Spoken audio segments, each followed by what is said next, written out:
5 marsi shënoi edhe përfundimin e numërimit të votave për zgjedhjet e 9 shkurtit. Nga të gjitha votat e numëruara fituese këtyre zgjedhjeve del lëvizja Vetëvendosje me mbi 40% të votave. Por kjo përqindje nuk do t'i mjaftoj që të krijojë qeverinë e vetme.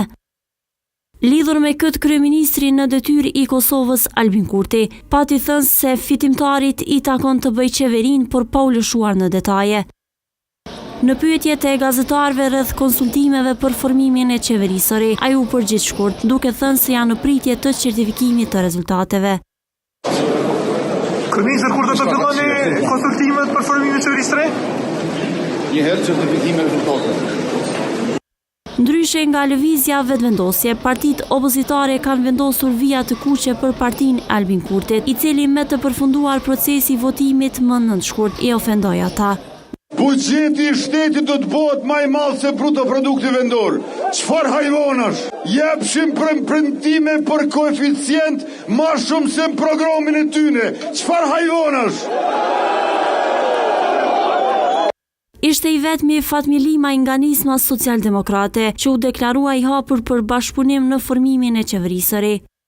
Por ndryshe nga Limaj, u shpreh partneri i tij i koalicionit nga AK, Ramush Haradinaj, ka përjashtuar çdo mundësi të bashkëpunimit me lëvizjen Vetëvendosje për formimin e qeverisë, duke thënë se atë duhet ta bëjë opozita dhe për këtë ka komunikime.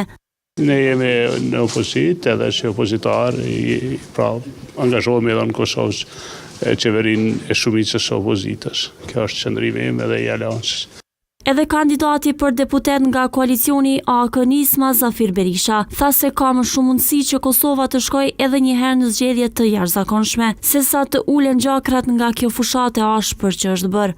Sipas gjitha gjasave, Kosova më shumë ka mundësi të shkojë edhe një herë në zgjedhje të jashtëzakonshme, sesa të ulen gjakrat nga fushata e ashpër që është bërë, por edhe nga ndarjet e mëdha që kanë ekzistuar viteve të fundit.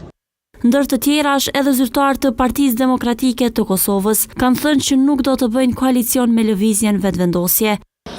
Komisioni Qendror i Zgjedhjeve pritet të shpallë rezultatet përfundimtare sapo të përfundojë afati për ankesa.